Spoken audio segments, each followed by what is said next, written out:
할렐루야. 그렇습니다. 우리 앞뒤 좌우로 인사하겠습니다. 성령 충만하면 인생이 바뀝니다. 이렇게 인사하겠습니다. 성령 충만하면 인생이 바뀝니다. 그렇습니다. 우리 서로 앞뒤 좌우로 인사하면서 지금은 하나님이 인내를 내가 보겠다, 이런 정말 마지막 때에 있습니다. 누가 있고 없고 그것이 문제가 아닙니다. 내 신앙을 바로 준비하면서 주님 오심을 우리 간절히 기다리는 그런 시대가 아닐까 생각합니다. 오늘은 우리 귀한 김선주 권사님이 참석했습니다. 여러 가지 웃음을 치유하고 웃음으로 행복을 줄 수 있는 그런 일을 하면서 전국구에 다니고 있어서 때로는 우리 교회에 이렇게 만나 뵙지 못해도 하나님과 함께 예배하며, 오늘은 귀한 우리 교회를 하나님께서 사랑하셔서 손수 이렇게 농사지은 그런 용품들을 좀 가지고 왔습니다. 어쨌든 우리 김선주 권사님의 하시는 일들을 여러분들이 기도해 주시고, 우리 여전히 먹을 복이 드실 복이 많은 김민기 성도님도 오늘 아주 끝까지 참석했습니다. 두 사람을 향해서 우리 손을 내밀고 God bless you 이렇게 한번 해보겠습니다. 시작. God bless you. 예. 축복합니다. 하나님의 사랑이 이렇게 흘러갑니다. 젊었을 때 하나님의 사랑과 깊이를 알면 얼마나 좋을까요? 저도 마찬가지, 제 얘기입니다. 젊었을 때 부모와 그 사랑을, 또 하나님 아버지의 사랑을 알면 더 중심을 가지고 충성하겠죠. 시간은 더없이 가는데 아버지의 사랑의 깊이가 부어지니 웬 말입니까? 눈에 보이지 않아도, 그리고 이 공간에 꽉 채우지 않아도 그분의 그 찐 사랑은 변함없이 있다는 거예요. 자, 우리는 6월 달에 여러분 한번 보세요.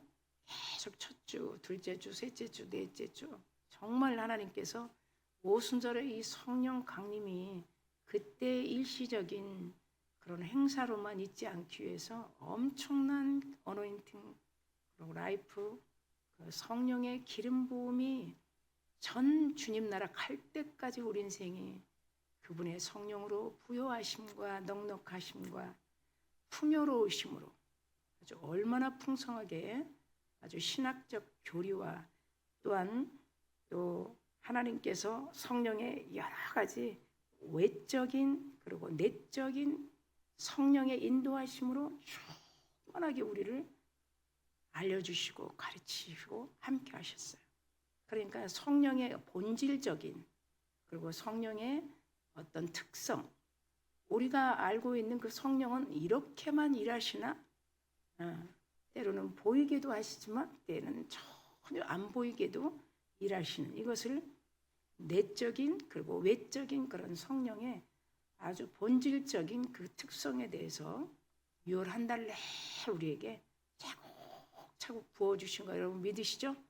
그래서 더더욱이 우리가 성령이 충만하면 왜 인생이 바뀌는가, 그런 것을 우리가 4차, 오늘도 이제 마지막 5번째까지 왜 제목에 성령과 함께 살아야 하는가, 성령으로 왜 살아야 하는가, 이것은 다시 바꿔 말하면 성령과 동거라는 거죠. 동거.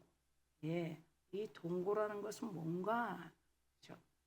그것을 오늘 이제 5번째 들으면서 성령과 동거하는 삶으로 인도하셨구나, 그런 고백이 우리 하나님께서 분명하실 줄 믿습니다. 아멘. 무엇보다도 우리는 성령을 간접적으로 체험하는 것보다 직접적으로 우리가 성령의 능력을 체험하는 것이 가장 중요하다고 우리 성령은 우리에게 말씀합니다. 아무리 배우고 듣고 해도 그냥 간접적으로만 생각하면 절대로 그 크신 성령의 능력을 잘 경험하지 못하기 때문입니다. 그래서 우리는 직접적인 경험을 전환시키는 그런 6월 성령의 홈 플랜팅으로 우리 하나님께서 우리를 매 주일마다 이 자리에 우리를 불러주신 것이에요. 어떻게 해요? 직접적으로. 그렇죠? 그 성령의 풍요로우심을, 부유하심을, 넉넉하심을 아주 온전히 경험할 수 있도록 오늘 우리가 함께 성령으로 왜 살아야 되는가, 이 제목이 이제 우리에게 어떻게 들릴까, 우리가 성령을 통해서 더 깊게 알아질 때 우리 안에 감추어 있는 그 비밀들이 새록새록 생각날 줄 믿습니다. 성령을 차라리 변방에 버리든지 성령이 아닌 다른 것들과 채워서 살면 왜 풍요롭지 않을까, 이런 의문도 우리는 생각해 볼 수 있어요. 그런데 성경에서는 성령은 우리의 동반자라 이렇게 말씀하고 있어요. 그래서 충분히 우리는 좀 이해가 되고 있습니다. 결론적으로 얘기하면 성령의 거함과 함께함과 떠남의 차이가 분명히 있다는 거죠. 그래서 우리 운명이 정말 그분으로 인해서 아주 즐겁게 행복하게 살고 있는가, 아니면 우리는 예수를 믿어도 교회를 다녀도 이 세상 사는 게 힘든 건가, 이 차이는 성령이 우리가 떠남, 우리와 함께 동거하지 않는 삶, 아니면 성령이 우리와 함께 동거하는 삶은 그만큼 우리 라이프, 이 삶이 완전히 다르다는 것을 오늘 본문을 통해서 우리가 알아갈 줄 믿습니다. 그래서 우리에게 주시는 우리 모든 것, 그렇기 때문에 성령은 우리와 함께 살기를 원하고 또 살아가는데, 그리고 운명과 직접적인 관계가 있기 때문에 하나님께서 오늘 제목을 성령으로 왜 살아야 하는가 이렇게 말씀하고 있는 것을 우리가 볼 수 있습니다. 그러면 우리가 이제 세 가지를 가지고 더 깊이 하나님이 우리 안에 터치하심을 통해서 우리에게 더 깊고 놀라운 아주 하나님께서 은혜를 베푸실 줄 믿습니다. 첫 번째 보면, 첫째, 열매를 많이 맺을 수 있도록, 그러니까 열매가 풍성하게도 있지만 더 많이 맺을 수 있도록 우리의 그 소중한 역할이기 때문에 성령과 함께 살아야 한다, 성령과 동거해야 된다, 그렇게 말씀하고 있습니다. 그러면 우리 한번 더듬어 갑니다. 신앙은 열매가 굉장히 중요하죠. 이거 뭐 다 알죠. 우리가 어디 가서 하나님의 사역을 했어요. 하나님이 우리에게 주신 맡긴 일을 최선을 다했어요. 열매가 없다면 여러분은 어떻게 하겠어요? 열매가. 자, 우리는 지금 6월에 와서 그런 말을 많이 들어요. 상반기에, 물론 6월까지 상반기를 통해서 했던 모든 것들이 하반기에 막 열매가 주렁주렁 열려야 되거든요. 네, 그래서 하나님께서 우리에게 약속하신 일들이 하나씩 하나씩 이루어지는 삶, 지금 그것이 열매를 맺게 하는 소중한 역할 때문이다. 이게 첫째 제목이에요. 그러면 열매를 맺지 않는다는 건 뭐예요? 실패한 삶이죠. 그러면 우리 성도들에게 늘 하는 말이에요. 전주에는 우리가 많이 들었어요. 마음을 다하고 목숨을 다하고 뜻을 다하고 정성을 다하고 힘을 다하고, 몇 가지인지 몰라요. 5가지죠. 왜 그렇게 우리 하나님은 그렇게 마음을 다하고 목숨을 다하고 뜻을 다하고 그런 말씀을 그렇게 하실까? 예. 그 말이 뭐예요? 정확하게 하나님이 주시고자 하는 열매를 맺게 하기 위해서, 열매를 맺게 하기 위해서. 그래서 하나님께서 열매는 좋은 결과, 그리고 그 좋은 결과의 정도를 넘어서 어떤 열매? 좋은 열매, 좋은 결과를 넘어서 좋은 열매, 그 다음에 많은 열매를 맺기 위한 것이라고 성경은 말하고 있습니다. 자, 제자들에게 말씀하신 그 말씀을 한번 제가 읽어보겠습니다. 요한복음 4장 34절에 36절 말씀입니다. 예수께서 이르시되 나의 양식은 예수님 말씀이세요. 나를 보내신 이의 뜻이며, 그래요. 하나님의 보내신, 하나님이 예수를 보내신 그것이, 그 뜻이 나의 양식이라고 그래요. 그 일을 온전히 이루는 것이 나의 양식이라고 그래요. 좀 이해 가십니까? 자, 여긴 깊은 아주 의미가 있어요. 깊은 의미. 그러니까 예수님이 이 땅에 오셔서 얼마나 충실했는가를 알아야 돼요. 그 충실을 통해서 우리는 열매를 거두는 거예요.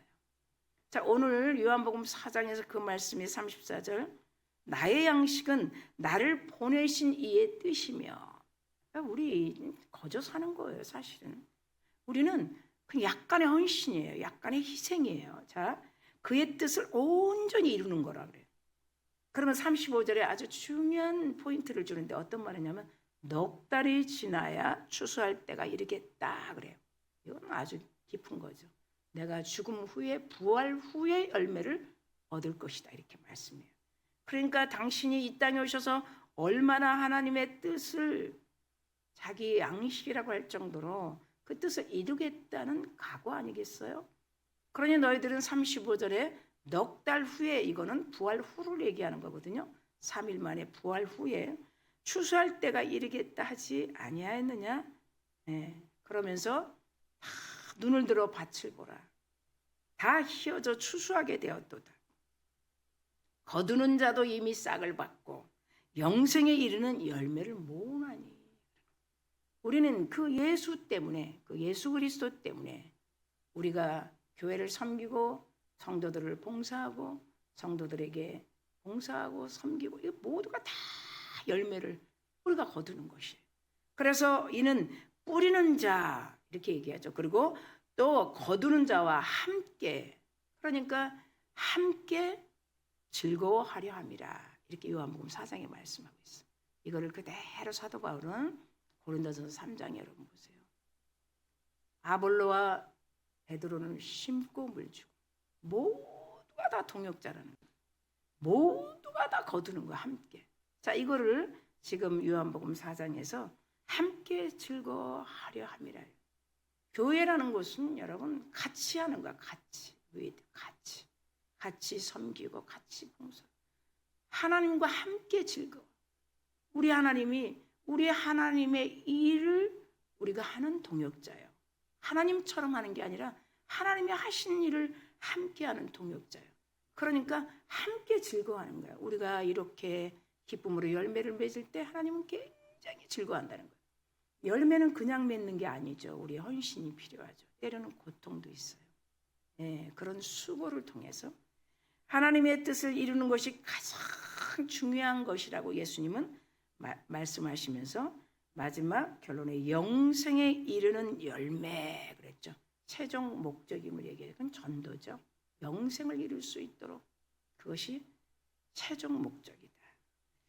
자, 뿌리는 즐거움과 또 이어서 거두는 즐거움과 결과에 있다면 열매에 있다는 거예요. 뿌리는 자, 그리고 거두는 자 다 열매예요. 다시 또 반대로 씨를 뿌리는 농부는 열매를 생각해서 즐겁게 뿌리겠죠. 그러면 그 다음에 또 타작하는 분은 어떻게 하겠어요? 타작하는 농부는 열매를 모으는 일에 즐거움으로 하시겠죠. 모두가 다 마찬가지. 뿌리는 자나 거두는 자나 타작하는 자나 모두가 다 즐겁게 다 이 교회 공동체를 그대로 말씀하고 있어요. 우리는 농사꾼이 아니기 때문에 하나님의 핏값으로 세운 교회를 통해서 이런 일들을 하나님께서 할 수 있도록 직분을 주시고 그리고 맡은 일을 주시고 그 직분과 맡은 일을 통해서 큰 열매를 거둘 수 있도록 그렇게 우리를 오늘도 마지막 주일에 함께 불러주시고 이 말씀을 듣게 하신 줄 믿습니다. 그러므로 자신의 죽음이 얼마나 중요한 건지를 말씀해요. 예수님이 죽어야만이 이 열매를 거둘 수 있기 때문에 그래서 내가 죽음을 통해서 그리고 제자들에게 또 그러는 거예요. 그게 다 이어지는 요한복음 4장의 말씀이에요. 너희들은 희생이 있어야 된다. 제자들에게. 희생을 멀리하지 말라. 내가 죽음을 통해서 희생. 요한복음 12장 24절에 또 보겠습니다. 내가 진실로 진실로 너희에게 이르노니 한 알이 한 알 밀이 땅에 떨어져 죽지 아니하며 그 말씀이 있어요. 그 예수가 그대로 그 한 알이 땅에 깊게 그리고 죽음으로 말미암아 어떤 구원의 열매, 그렇죠? 축복의 열매, 전도의 열매, 기도의 열매, 사역의 열매, 그런 열매들이 그분이 죽음으로써 요한복음 12장 24절에 말씀을 하고 있습니다. 열매는 곧 그 사람이 누구인가 대변해 주는 기준이에요. 열매. 우리가 금요일에도 그런 말씀을 나눴죠. 정말 하나님이 주시는 열매는 절대로 떨어지지 않는다는 거. 인위적인, 인본주의인, 인문학적인 사람의 방법은 열매긴 열매인데 나중에 떨어져 버린다. 자, 마태복음 7장 20절에 보면 열매는 심판의 기준이라는 걸 우리가 분명히 들었어요. 우리는 하나님 앞에 심판대에 서는데 상급의 심판이죠. 그래서 열매를 얼마만큼에 대한 상급의 심판이라는 것을 마태복음 7장 20절에 말씀하고 있어요. 또 마태복음 21장 43절에 보면 내가 너희에게 이르노니 하나님의 나라는 너희는 빼앗기고 그 나라에 열매 맺는 백성이 될 거다. 이렇게 유대인들에게 얘기하는 거죠. 너희는 빼앗기고 이방인들 우리들이 그 열매를 다 어떻게 해요? 받으리라. 이렇게 마태복음 21장 43절에 말씀하고 있어요. 그러니까 다시 우리가 짚어보면 예수님이 바라시는 것은 뭐죠? 열매라는 거예요. 열매. 기준이 열매라는 거예요. 그래서 누군가 그 열매를 통해서 대변해 준다. 예수님은 우리의 열매를 많이 맺을 때 영광을 받으신다고 성경은 말하고 있습니다. 그 말씀이 요한복음 15장 8절이죠. 너희가 열매를 많이 먹으면 맺으면 내 아버지께서 영광을 받으실 것이요. 그리고 내 제자가 될 것이다. 네, 요한복음 15장에 너희가 열매를 많이 맺으면 그것을 포도나무와 그리고 또 농부와 그리고 나무와 가지, 우리들이 가지죠. 그것을 15장에 말씀하신 것을 우리가 볼 수 있습니다.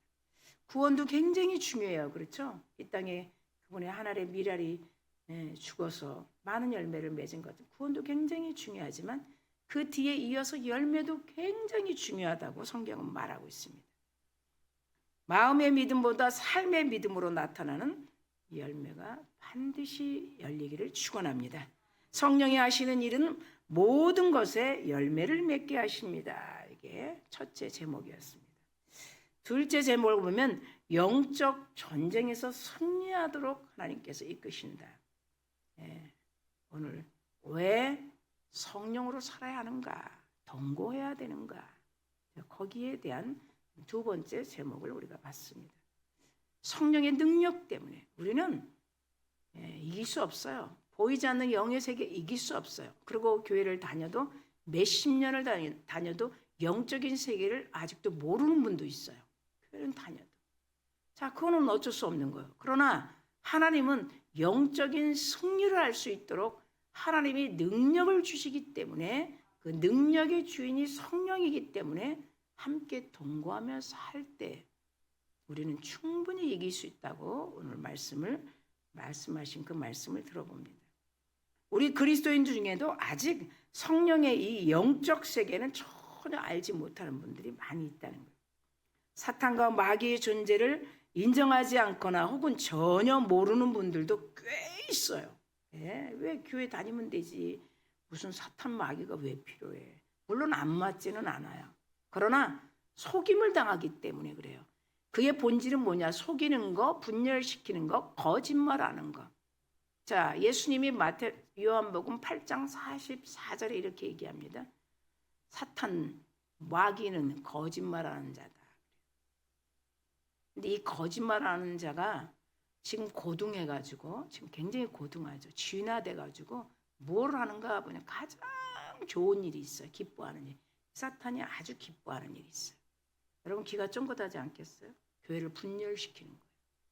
자, 분열시키는 게 첫 번째인데 이제 사람 속에 들어가서 부부를 갈라놓고 가족을 해체하는 건 그거는 어느 정도 이 죽은 게 이게 완전히 예수님 발 앞에 완전히 죽었잖아요. 성경에 예수님이 부활했다는 거는 죽은 거잖아요. 싸워준 거잖아요. 부활을 통해서 우리는 승리의 함성을 부르잖아요. 그런데 이 가짜가 진짜처럼 사람 속에 들어가서 가정을 먼저 파괴시키고 이제 가족을 해체시킨단 말이죠.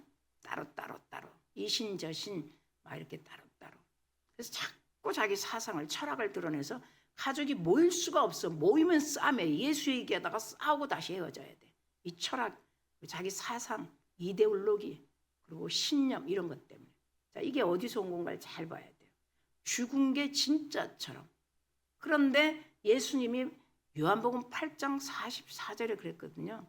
그는 처음부터 가인 속에 인류의 최초의 살인자 가인 속에 들어가서 그 가인이 그 아벨 동생을 죽인 자다. 근데 그 사탄이 그때로 내가 분명히 승리했는데 지금도 어떻게 해요? 유혹하고 유장해서, 자 따라합시다. 유장해서, 시작.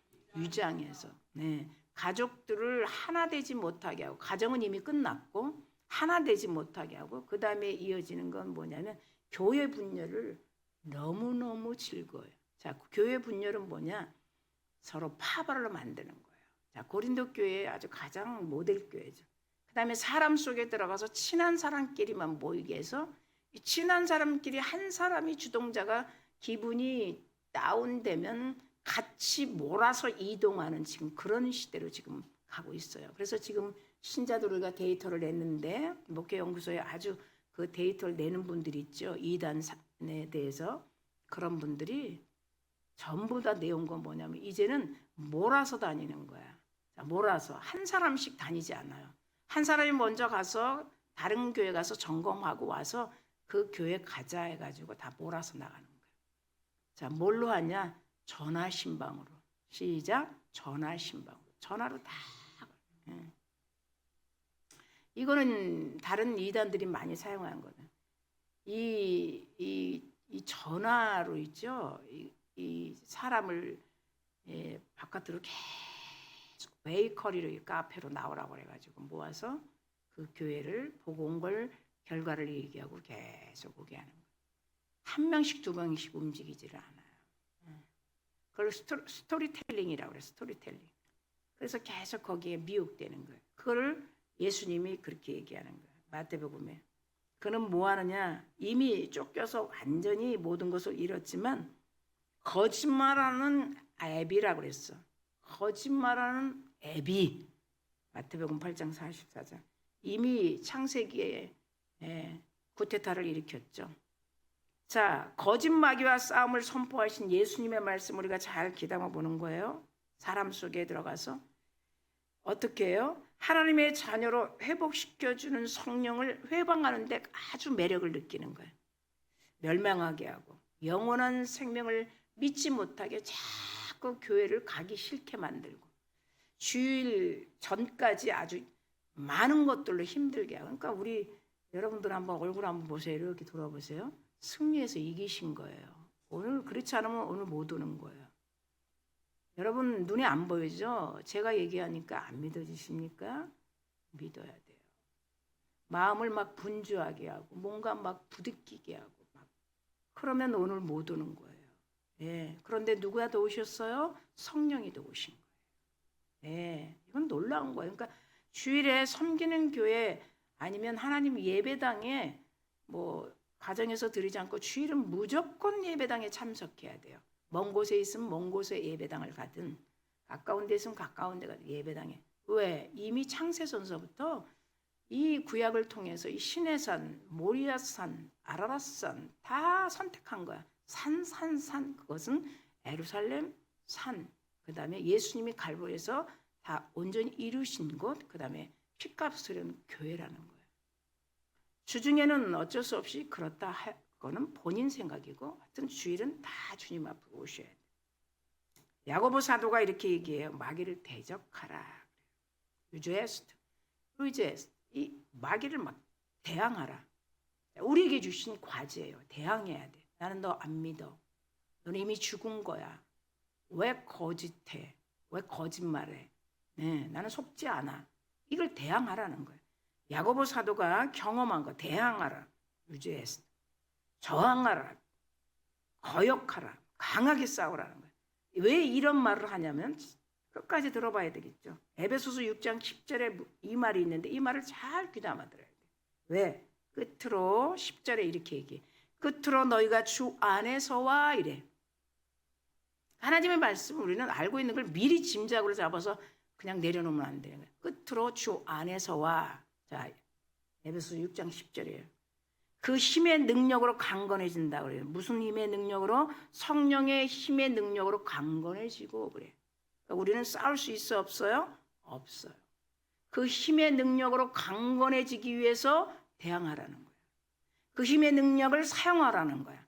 성령의 파워 능력을 impossible. 그렇죠? possible, impossible. 절대 할 수 있는 그 능력을 사용하라는 거예요. 그러니까 그 능력으로 대항하고 그 능력으로 저항하고 그 능력으로 마귀를 물리치라는 거예요. 그러면서 에베소서 6장 10절을 그러죠. 주 안에서 끝으로 주 안에서 그런 얘기를 하면서 이렇게 얘기하는 거죠. 하나님께서 그 힘의 능력으로 너희들이 강건해진다는 거야. 대항을 해보니 강건해지고 저항을 해보니 강건해지고 통과하고 있는 하나님과 그 은혜 속에서 아멘. 그러므로 성령의 능력을 충만하게 마귀를 이겨서 그 올무에 걸리지 않는다는 거예요. 자, 셋째, 영광을 돌리는 인생으로 살게 한다는 거예요. 아무리 하면 뭐겠어요, 영광을 돌리지 않으면. 저도 마찬가지예요.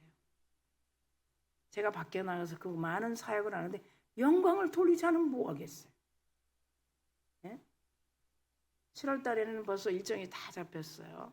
시청에 있는 그 20층 되는 프레스 그 룸 거기도 그 큰 인사들이 가는 곳 용산에 뭐 지금 다 뭐 세계 지도자 그 연맹 거기서 리더십으로 또 어떻게 하나님이 알고 세워서 일정이 날짜가 다 잡혔어요. 취임식을 하게 하고 그런 일들을 아니라고 할 수가 없어요. 예전에는 그 아니라고 하거든요. 제가 국수전도 할 때만 같으면 안 가지요. 네. 하나님이 어떻게 알고 교류도 없었는데 그렇게 알고 신문 기자들이 다 검색해서 컨펌 해가지고 불러서 그 일을 해야 됩니다. 뭐 해야죠. 산수갑선을 가도 해야죠. 그래서 일정이 7월 달에는 또 빽빽하게 하나님께서 불러주시는 곳마다 그분께 영광을 돌리는 거예요. 제가 영광을 돌리지 않으면 뭐 어떻게 하겠어요? 아무 필요가 없는 거예요. 자, 말세라는 이 뜻을 오늘 세 번째 제목에 영광을 돌리는 인생으로 살게 하시기 때문이다. 말세. 자, 말세. 사도행전 2장 17절은 우리가 찬양을 많이 해요. 그날에. 그렇죠? 마지막 날에. 그렇죠? 마지막 날에.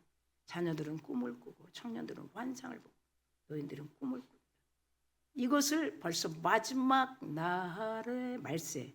그런데 이걸 구약에 똑같이 예언한 요엘서가 있잖아요. 근데 요엘서 말씀에도 마지막 날이라고. 그럼 마지막 날이 언젠가? 예. 지금 이렇게 혼란할 때, 지금은 너무 듣는 게 많아서 어디로 가야 할지를 잘 모르는 거예요. 설교도 어느 설교를 들어야 내가 안정을 찾는지 모르는 거예요. 예. 하나님은 다 아시죠. 너 인내를 보리라. 그렇죠. 어디서 어떻게 할지 몰라.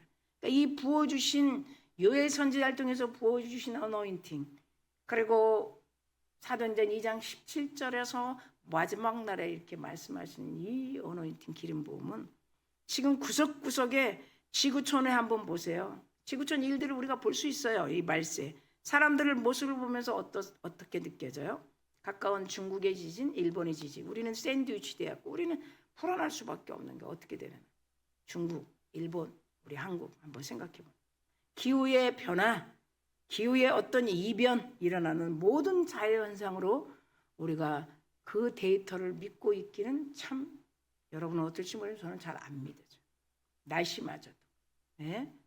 그런 이런 샌드위치 그런 세계 안에 우리가 있으면서 우리가 이 말세를 어떻게 하나님의 말씀을 믿고 나가야 되는가. 참 빈약한 그런 시대를 보면서도 정확하게 하나님은 창세기서부터 요한계시록까지 우리에게 말씀하셨거든요. 그 약속을. 네. 창세기에 어떻게 약속해? 노아의 때와 같을 것이다. 말세에는 그렇게 얘기했어요. 그러니까 지금 노아의 때라. 노아의 때 뭐예요?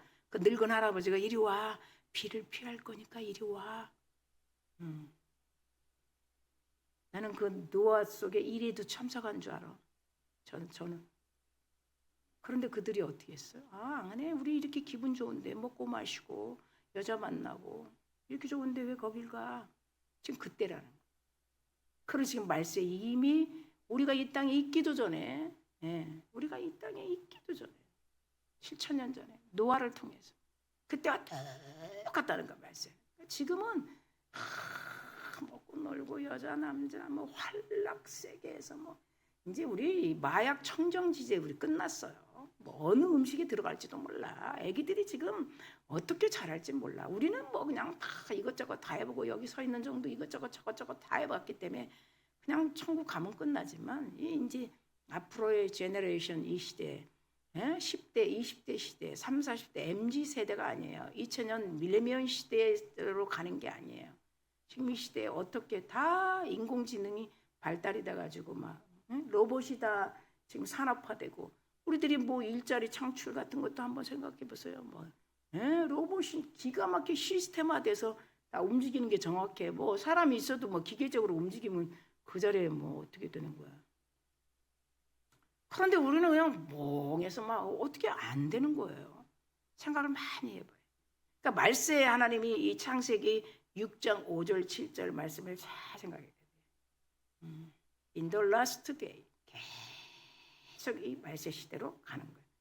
하나님은 어떻게 해요? 정말 이런 타락의 나라는 뭐야? 범죄의 나라, 죄의 나라, 그런 나라에서 어떤 나라를 세우려고 이 땅에 하나님이 예수님을 보냈나 보니까 생명의 나라, 의의 나라, 구원의 나라, 하나님의 나라를 회복하기를 원하셔서 예수님을 보내신 거예요. 그럼 하나님 미랄이 되어서 예수님이 죽었다면 우리에게 해야 될 과제는 뭐죠? 그 회복을 바로 우리에게 맡기신 거라는 거예요. 아멘. 자, 그 회복을 우리에게 맡기신 거예요. 하나님을 이 땅에 생명의 나라, 의의 나라, 구원의 나라를 이룰 수 있도록 킹덤 그러죠. 보냈어요. 그러면 우리는 바톤을 이어서 할 게 뭐냐면 회복을 시켜야 되는데 먼저 가정 회복, 가족 회복, 이어서 교회 회복, 성도들 간의 회복. 그래서 저 성령 강림은 중심절기라는 거예요. 그때만 받았고 그때만 뜨겁고 어디 특별한 장소 가서 받는 게 아니라 다 하나님 말씀을 통해서 그 성령의 강림하신 그 일들이 그대로 이루어지는 어노인팅, 그 삶이 라이프인지 그렇게 된다는 거죠. 그래서 우리에게 맡기신 거예요.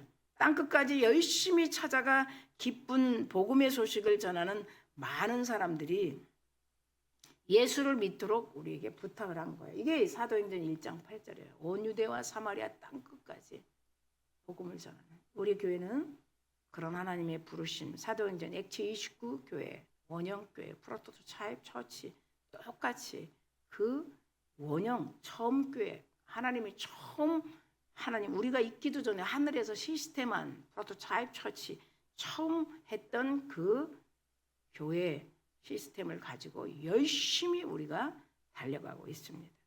돈으로 자원으로 기술로 하는 그런 것은 한계가 있다는 거예요. 세상 보세요. 돈으로 하는 것도 한계 있고 기술로 하는 것도 한계가 있어요. 자원으로 하는 것도 한계가 있어요. 다 유한한 인생들이기 때문에 유한하다는 거. 언젠가는 끝이 있다는 거예요. 그런데 우리는 뭐예요? 하나님께서 주신 이 성령, 증인의 삶, 성령의 힘, 능력으로 충분히 우리에게 맡긴 그 회복을 할 수 있도록 부름받은 일에 최선을 다할 줄 믿습니다. 자, 마가복음 2장에 보면 중요한 말씀이 있어요.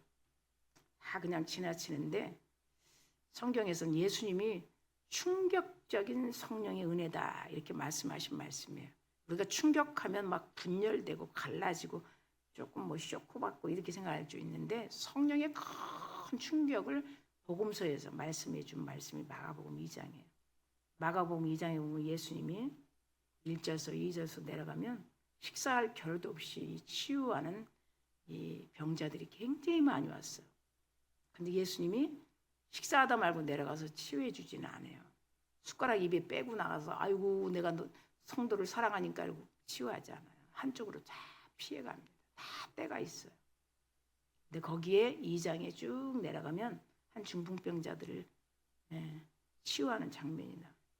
친구들이 이 중풍병자를 막 들것에 실어서 그때 이스라엘 가옥은 굉장히 두꺼워요. 거기서 행사를 다 치르니까 예식도 하고 다윗 때도 보세요. 행사를 거기서 다 하니까. 그런데 예수님이 허락하신 거예요. 지붕을 뚫고 내려오는 그 힘을 쓰게 만듭니다. 너희가 정말 그 중풍병자를 들것에 친구들이 실어서 나한테 와서 고치려면 지붕을 뚫는 헌신 좀 해봐. 힘 좀 다해봐. 지붕을 어떻게 뚫을 건데. 지붕 뚫고 내려와. 그러면서 고침을 받습니다. 그게 2장 전체.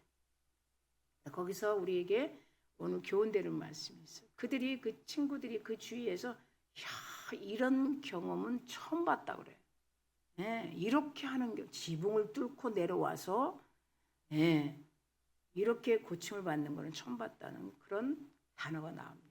자, 그것이 왜 신선한 성령의 어노인팅 충격이라고 예수님이 우리 세 번째 제목에 하나님께 온전히 영광을 돌리며 살지 않겠느니? 그러기 위해서 내가 성령을 보내주시고 성령을 물붓듯이 사도행전 10장 38절에 예수만 부어주시는 것이 아니라 오늘 여러분 머리 위에 막 쏟아 부어주시는 영광을 돌리기. 이 마가복음 2장에 이 친구들 사랑하는 그 몸이 불편한 중풍병자를 완전히 완치되는 장면 속에서 그들이 하는 언어가 이런 일은 처음 경험한다. 그걸 가지고 우리는 정말 치유의 치유. 우리 교회 정말 그런 교회. 말씀을 듣다가 치유가 일어나고 아멘 합시다. 찬양하다가 치유가 일어나고.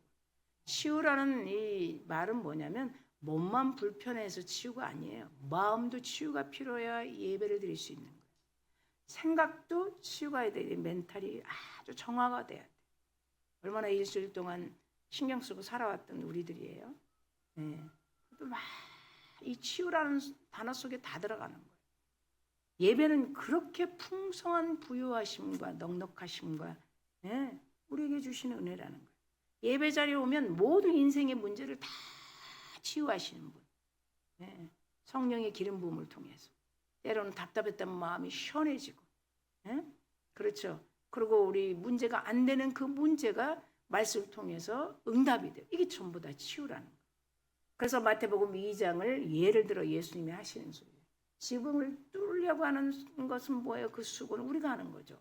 말씀을 들으려고 하는 수고, 내 응답을 받으려고 하는 간절함, 이 문제는 꼭 해결되어야 된다는 확신, 이게 수고의 지붕을 뚫는 수고. 어쨌든 들 것에 뚫고 내려와야 되죠. 예배 오려고 하는 마음, 토요일부터 주일 예배에 하나님의 말씀을 통해서 온 가지를 다 응답받아야 되겠다는 간절함, 이게 다 수고라는 하나님께서 주신 말씀이에요. 우리 교회가 그런 교회. 뭐 한 가지 먼 것만 와서 모이고 즐거운 것만이 아니라 전 인격이 다 은혜롭고 충만하고 즐겁고 행복하고 부요하심과 넉넉하심과 풍요로우심, 부요로우심이 풍요로울 수 있도록 그런 것 하나님의 그 놀라운 일들이 우리 교회에 부어져서 여러분들이 한 영 한 영을 소중히 서로 섬기면서 하나님 주신 은혜를 다 마음껏 받아 누리는 우리 서강교회가 될 줄 믿습니다. 말씀을 맺습니다. 오늘 본문의 16절에서 18절 보면 세월을 아껴라 이렇게 얘기해요. 우리 아껴야 돼요. 정말 시간이 너무 빨리 가서 어떨 때는 이게 뭔가 이런 생각도 이렇게 시간이 빨리 가요. 눈 뜨면 그냥 한 주고 가는 거고 눈 뜨면 하루가 끝이고 한 건 너무 없는 것 같은데 철이 드니까 너무 한 게 없는 것 같아요. 그렇게 발 빠르게 뛰었는데 이제 발폭도 줄어드는데 하나님께서 어리석은 자가 되지 말고 오직 주의 뜻이 무엇인가 이해하라. 술도 안 먹었는데 왜 술 취한 사람처럼 비틀비틀 하는 거야. 그죠? 술 취하지 말라. 이거는 술 먹은 사람에게 하는 게 아니에요. 대낮에 술을 안 먹었는데도 정신이 없는 건 술 취한 거라. 이사야가 예언했잖아요. 대낮인데 왜 그렇게 비틀거리냐. 오직 성령의 충만함을 받아라. 아멘. 성령 충만 받으면 이렇게 열매를 많이 맺습니다. 첫째 제목이죠. 열매를 많이 맺습니다. 둘째 영적 전쟁에 승리하게 도와주십니다. 셋째 하나님께 영광을 돌립니다. 우리 잔잔하게 반주에 맞춰서 여러분 기도하십시다.